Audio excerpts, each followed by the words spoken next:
வாழ்வாளிப்போம். புத்தருக்கு ஒரு கேள்வி வந்தது, ஏன் எல்லாரும் சாகுறாங்க? பிறந்தவங்க எல்லாம் சாக வேண்டிய நெசசிட்டி என்ன? ஏன் எல்லாருக்கும் துக்கம் வருது, துன்பம் வருது? எல்லாருமே சந்தோஷமா இருக்கலாமே கேட்டா ஒரு பயிலும் பதில் சொல்ல முடியல. அவருக்கும் பதில் தெரியல. எங்க போய் கேட்கறது? இந்த இடம் தான் ரொம்ப முக்கியமான இடம். உங்களுக்கு சுட்டி காட்ட ஒரு குரு வேண்டும். குருவால் மட்டும்தான் சுட்டி காட்ட முடியும். ஏன்னா அவர் ஞானம் பெற்றவராக இருக்க வேண்டும்.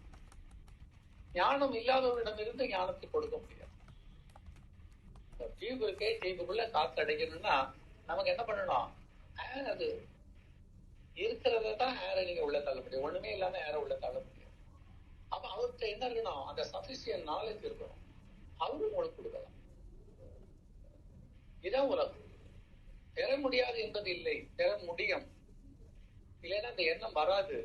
அப்ப அந்த எண்ணம் வந்திருக்குதுன்னு சொன்னா அப்ப நாம அதை தேடணும். புத்தர் தேடணும். ஒரு நாள் 2 நாள் இல்ல, 30-40 வருஷங்கள்.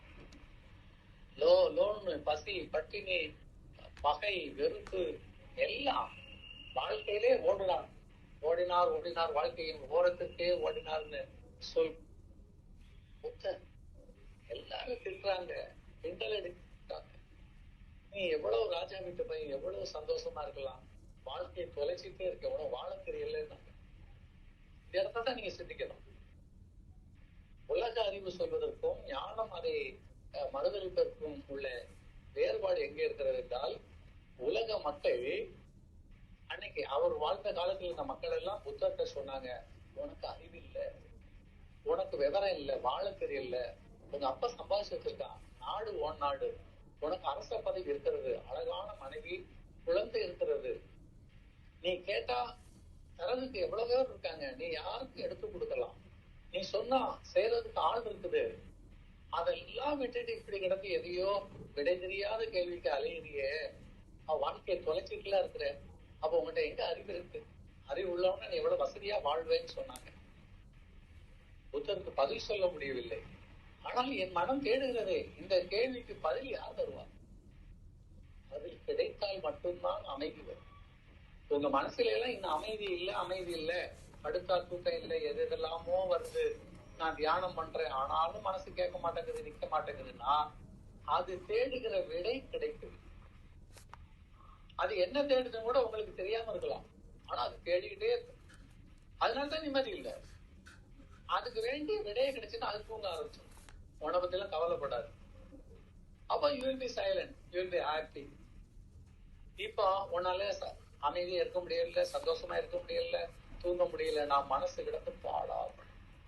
ஏன் மனசு படுதுன்னா, மனசு ஒரு கேள்வியை வைத்துக் கொண்டாலே, அந்த கேள்விதான்.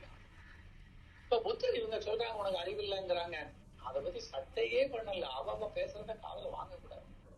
அவனுக்கு தெரிஞ்சதை சொல்றான், அவன் அனுபவத்தை சொல்றான். அதை எப்படி நம்ம எடுத்துக்கொள்ள முடியும்? இந்த சிந்தனையே மொத்தம் யாருக்கும் வரல. அடுத்தவங்க சொன்னோட என் மானம் போச்சு, என்னை பத்தி பண்ணிட்டான், இப்படி சொல்லிட்டான், அப்படி சொல்லிட்டான். யார் அவன்? குயிஸ்கி. அவனுக்கு உங்களுக்கு என்ன ரிலேஷன்ஷிப் இருக்கு? அவன் சாப்பிட்டா உன் பசி தீருமா? அவன் குளிச்சா உங்க அழுத்து போகுமா?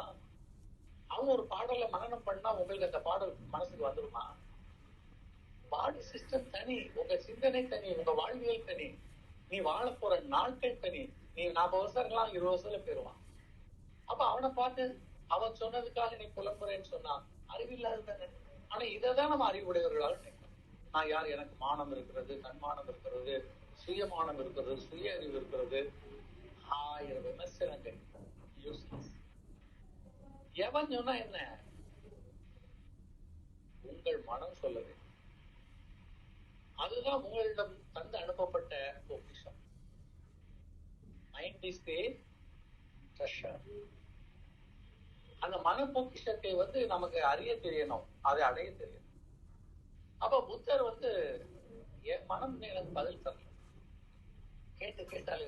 அப்போ ஒருவரிடம் போகின்ற பொழுது அங்க அவர் குரு கிடைக்கிறார், லேட்டா கிடைக்கிறார். இப்ப சிலவங்க எல்லாம் சீக்கிரம் கிடைக்கிறார். அப்படி போன உடனே அவங்க என்ன நினைச்சாங்க, ஆகா வானமே நம்ம கையில வந்துட்டு, இன்னும் நம்ம குருக்கு பாடம் எடுக்கலான்னு இறங்கிடுவாங்க. அறியாமை. அவங்க ஏன் குரு உடனே கொடுக்குறாருன்னா, நீ முழுமையை பெறக்கூடியவன் இல்ல, பொறுமை உனக்கு கிடையாது, அதனால இப்ப வாங்கிட்டு முதல் இடத்த காலி பண்ணிட்டு தான் கொடுப்பாங்க. நீ வேணும்னா உன்னை வச்சிருப்பாங்க, கொடுத்துருக்க மாட்டாங்க. நல்ல ஞாபகம் வைங்க. இன்னும் எனக்கு குருவிடம் இருந்து கிடைக்கவில்லை கிடைக்கவில்லை கிடைக்கவில்லைன்னு யாரு சுத்துறானோ அவனை குரு நேசிச்சுட்டு இருக்காரு. அவனை விட்டுறக்கூடாதுன்னு கையில வச்சுக்கிட்டே இருக்கிறார். அவனும் விட மாட்டான். 1000 கஷ்டம் வந்தாலும் அலைஞ்சிட்டே இருப்பான். ஆனா அந்த குருவை பார்க்கின்ற ஒவ்வொரு நேரமும் அவனுக்கு பதில் கிடைத்துக் கொண்டிருக்கும்.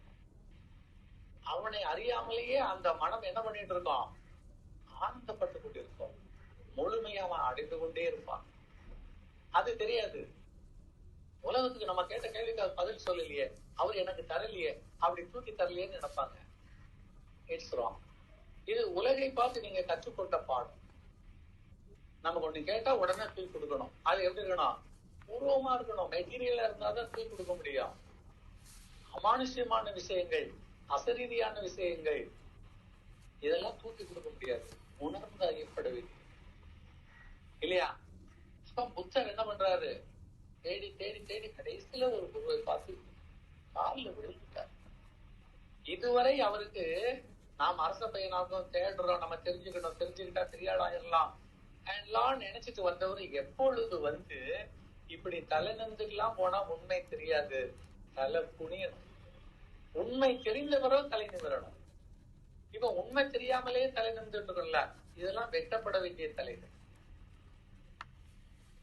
அந்த நினைவு வருகின்ற பொழுதுதான் ஒருவரை பார்க்கின்ற பொழுது அப்படியே அவர் காலில் விட்டுறார். எப்ப அவரு சாஷ்டாங்கமா சாய்ந்தாரோ அப்பொழுது அவர் முழுக்க தன்னை இழந்து விட்டார், ஒப்படைச்சிட்டார். எனக்கு ஒண்ணும் தெரியாது, என் கேட்கிற கேள்விக்கு பதில் கிடைக்காது.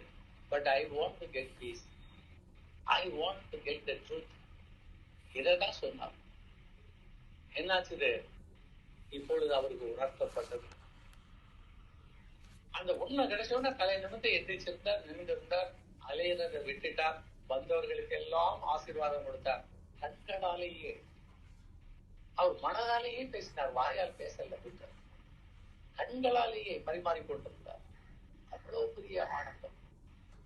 அப்ப அந்த ஞானம் என்பது நீங்க நினைக்கிற மாதிரி அறிவு அல்ல, ஒரு சூழல்ல உருவாவது அல்ல. அது முழுமையை சாரும். அதான் அப்ப எப்ப வந்து ஸ்டார்டிங் டு எண்ட் வரை உங்களுக்கு தெரிகிறதோ அப்போ